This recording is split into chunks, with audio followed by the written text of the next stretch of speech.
I think you saw the whole squad on pitch today, apart from the long-term injuries. It was one of Leah's first sessions, so we'll see how she responds to the session, but she was out on pitch as well. Yeah, positive, of course, but it's been very good for a long time now. What's important for us is, regardless of results, we always have same processes. Players are in control, in the controlled middle, never too high, never too low, and I think that's been one of our big strengths. So, of course, happy with the win. It was an important win for us in the North London derby, but we did our review just as we usually would, as we normally would, and then quickly into preparation for Chelsea. Absolutely, and I just wanted to go back to obviously in the Champions League last year, in the quarter-final first leg and the semi-final first leg, you lost both those games, so you were doing the catching up going into the second leg, and this year, kind of the shoes on the other foot. Are you kind of learning a little bit more about the players, sort of enjoying the experience, if you want to put it that way, about sort of being the other side of the fence at all? It was a very tight game against Chelsea, the first leg. We know it's going to be a battle tomorrow again, so I'll have to be on it. It's only half time, so there's a lot of work to do for us. So that's the way we're going to approach the game. But yeah, we have a lot of experience in the group as players, as staff as well, how to manage different moments, and that's what we definitely want to bring to the game tomorrow. Lastly, just one for yourself, obviously just coming off another Lioness's squad announcement, you're named there again. How was that kind of feeling, and do you feel it's a reward for sort of your form over the last month or so? Hey Finley. Yeah, I mean, it's so difficult to, I think, take yourself out of club environment when you're so thick in it. But if I look at sort of my last few weeks and taking things day by day, I've been enjoying my football, and I think ultimately when you play football with a smile on your face, well, for me in particular, the rewards come with it. So looking at sort of my enjoyment, I can't speak sort of highly enough of how much I've been having fun. Perfect. Thank you very much, guys. Thanks. Tara. Hey, Renée, they say your 2-goal lead is perhaps the most dangerous. How important is it that you kind of don't get sucked into Chelsea's game, particularly in the early stages of tomorrow? Yeah, I think it's always battles between us and Chelsea. If you see the games we've played this season so far against each other, it's been very tight games. And we know that will be the case tomorrow as well. It's two very good teams going against each other. We don't think too much about the scoreline. We want to go in and play our game. And we know what Chelsea are good at. We know what we're good at. So we have a game plan in place and want to execute that with full belief in the players, where they're at, and the strength that we have in the squad, both from start to finish. So it's going to be a tight game, and we have a way we want to approach it tomorrow. Just checking. Are you expecting Leah Williamson to? Yeah, so we've just come off the training pitch. She was on the pitch today, so we'll have to see with medical and the handover and see how she responds, and it probably or might take a little bit more time to see how the muscle responded. But she was on pitch today, yeah. Cool. Lotta, for you, I was just wondering if you felt there was any sense of being the holders, whether that gives you maybe that slight edge over Chelsea. You've got that kind of monkey off your back 18 years. Does that kind of give you is there any sense of that extra kind of confidence at being you already having won it? I think when you play for Arsenal Football Club, there's always an expectation. Always an expectation to represent the badge, but I think more so to represent when you're playing a North London derby like we did on the weekend. But in this case, a London derby, there's a pride with that. And regardless of what the score was in the first game, we look at this as yet another London derby, and I think that speaks highly enough. And obviously you've played a lot more games this season, and you're kind of getting more game time. How's that kind of been for you in terms of your confidence and, kind of showing that you kind of belong in the starting eleven? I'm made for this. Like when it gets into flow, rhythm, game upon game. I live my life pretty meticulously. I think when I look at the trajectory of my career, it's been in moments when I have rhythm and when I have confidence. So you mentioned that there. I'm in a good place. I'm playing football with a smile on my face, like I already said, and I feel strong and confident. And I think when you're in that sort of space, you can contribute to the team, and that's always top of my list of what I want to do within the day. Good stuff. We'll come to the call. Max. Hi, Renee. Just wanted to pick up on sort of, I know it's been asked sort of this thing been asked a couple of times, but obviously Chelsea are very familiar opponent, but this is a different dynamic. And you come in with the 2-goal lead, but do you think in a way it helps that you were in almost the reverse of this situation last season against Real Madrid? And in that sense, you're kind of aware of the sort of perils, if you like, and almost, of how quickly that can change. And is that an experience you can kind of use tomorrow? Yeah, definitely. We were on the other side of it last time. We know what that feels like as a team chasing it, and we know what the opposition did against us. But that's another game. That was another time. So it might look different tomorrow. But of course, you build experience with playing those types of scenarios. Chelsea has done it as well.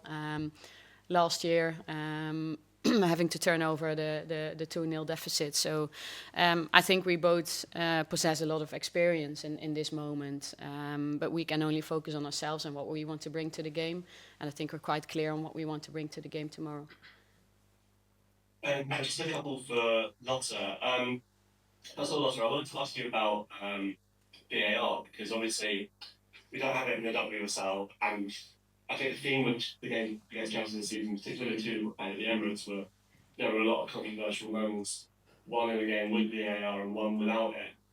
Is VAR something you would like to see introduced in the women's game, or do you sort of look at it and see, like, in the game last week, why maybe it's not a perfect solution? Just wondering your thoughts generally on that. Hey Max, are you asking me that question as a fan or as a player?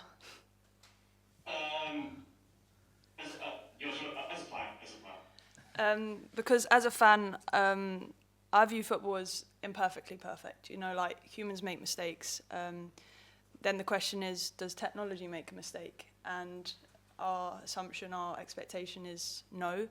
And then you look at how long it takes for that technology to make that decision, and that's the sticking point, in my opinion.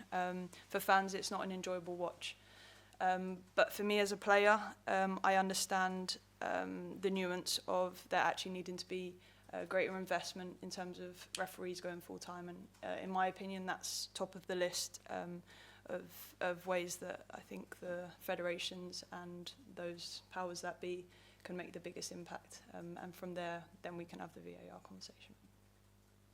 Awesome.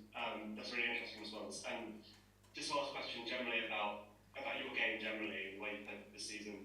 I think one of the things that sort of stood out watching lots of the games is your, not only the way you actually are defending, but also I think on the ball you seem to be taking a lot of responsibility, especially with sort of progressive passing and helping the ball kind of move from one side of the pitch to the other.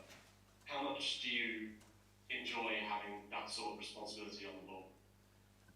I actually had a conversation with Renée a few months ago, and I said, I think I play best when I have responsibility, when I have a task, when I have a requirement to give more than just for myself. The way I see my role in this team is, I think, to lead in actions, lead in conversation, lead in collaboration, and I feel fortunate to be one of the leaders on the pitch with Kim as well, and Leah and Steph and Alessia Russo. So I view myself very much a puzzle piece in that.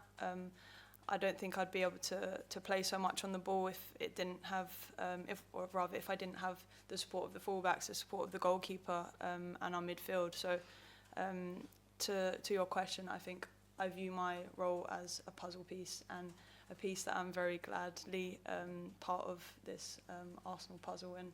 And yeah, that puzzle is then for our opposition to try to solve. Thanks. Good luck, Thanks, Max. Tim. Yeah, hi there. Lotta, first question for you. Obviously, you've been a member of a team, who had a couple of painful defeats at Stamford Bridge, one with a slight kit malfunction as well. But I wanted to know how useful going there and winning in January and playing so well was, and particularly because it's so recent, how useful that kind of memory muscle is all for you tomorrow.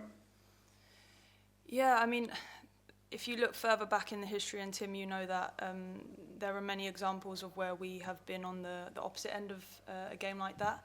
And in a sense, I think they're the games that fuel me most and sort of sit in my muscle memory, like you say, more heavily. And going into a game like tomorrow, that's the kind of muscle memory that I want to be using to power us on to then win. And yeah, play it in the way that we know we can, and that's the Arsenal way. And actually, the Arsenal ways, Renee, I don't know if you did it on purpose today. You said the Arsenal ways, and usually we use the Arsenal way as just a non-plural, but I think the idea that we will have multiple ways to play tomorrow, and then that being something that we can flip and pose the question to Chelsea on. Thanks a lot, and good luck. And Renée, I wanted to ask you a question about goalkeepers. Obviously, you switched the goalkeeper this weekend. I think it's kept everyone guessing about who might start tomorrow. But I wanted to circle back to January a bit, because you recalled Naomi and then you brought in Borovotic over on loan. And I think there's a lot of curiosity. I think everyone could understand why you wanted to go back up to 3 goalkeepers, but maybe a bit more curiosity about why you wanted to go up to 4 in January. Were there concerns about the fitness of maybe Annika or Daphne at that stage? Well, we're active in now. Is it 4 competitions? We were active 5 at the moment, 3, at that point in time. So it was important for us to have a big setup, not only on the match day, but our training environment is very important to us as well. So for the team, it is important to have goalkeepers. We do a lot in trainings with split practices, and we split off in small groups at the end of sessions. So that's important for us to have high quality in everything we do. But it's also important for those goalkeepers that are with us, that we offer them the absolute best opportunity to develop and contribute. So that's also part of the decision. So there's quite some things going into this, but we're really happy. Like I said, we're really happy with the setup that we have from a goalkeeper perspective.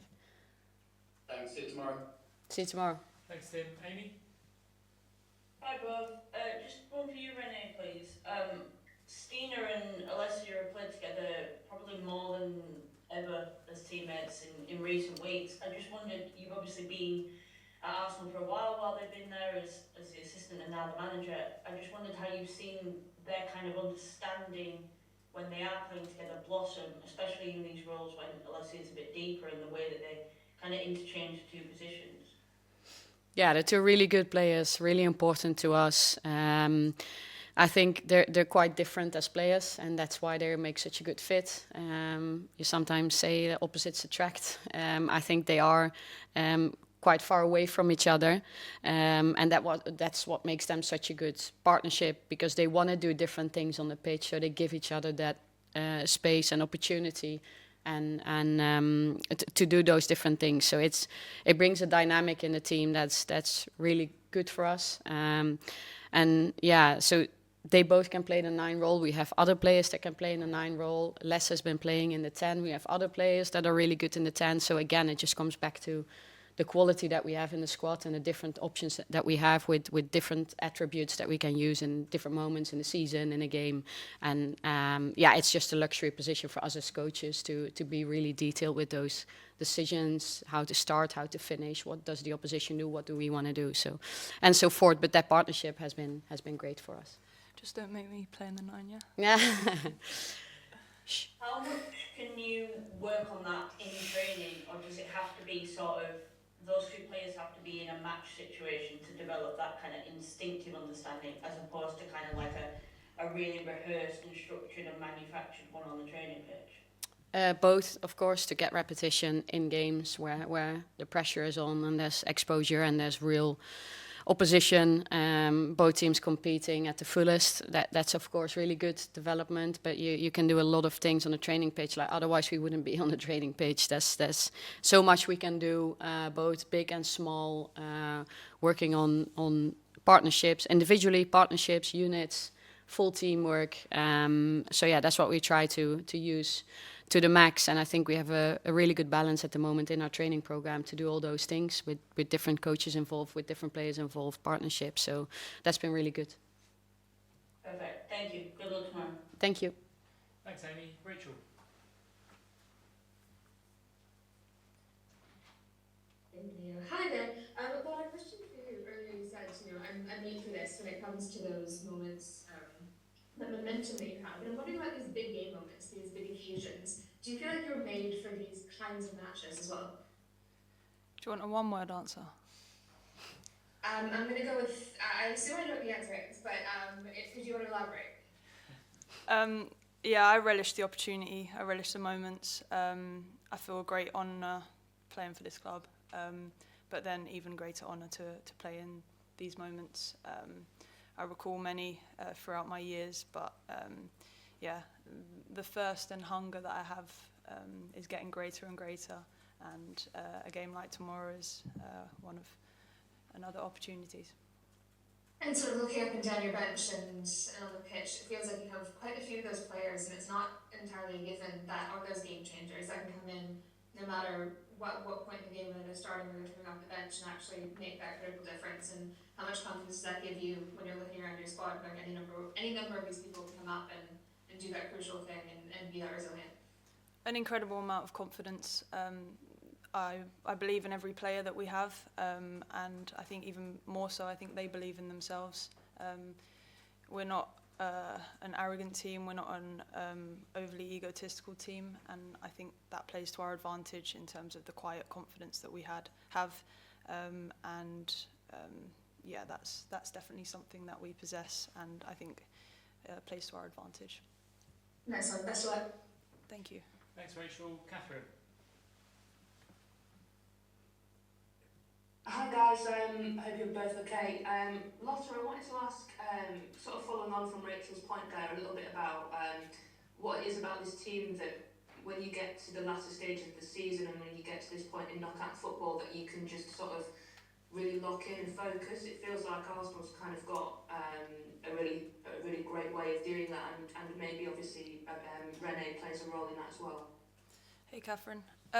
Yeah, I think maybe Renée's touched on it in past press conferences, but our ability to stick to a task and sort of not let any obstacle come in our way on that route to that task. I think it's something that hasn't happened overnight.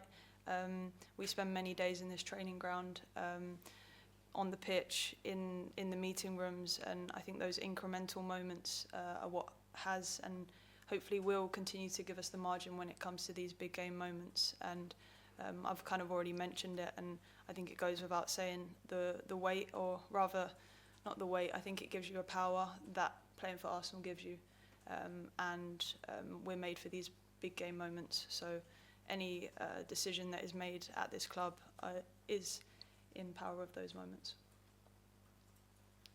Thank you, and just a question, if potentially both of you could answer it. Serena Wiegmann was speaking earlier about the new FIFA rule in terms of clubs and international teams competing in FIFA competitions, needing either a female manager or a female assistant coach, and needing two female staff members on the bench. And Serena saw it as a really positive thing in terms of getting that balance right in the women's game between men and women. And obviously, Lotte, you've played for, you've got a female coach at club and international level, and I just kind of wondered, both of you, what your thoughts were on the importance of that. You go, Lotte, because I think I've answered this question before. Okay. I haven't heard your answer, but hopefully it's similar.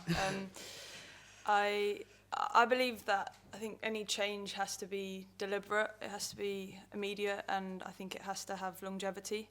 And I think a change like this will help bring about, or hope to push towards meritocracy in the women's game in that sense.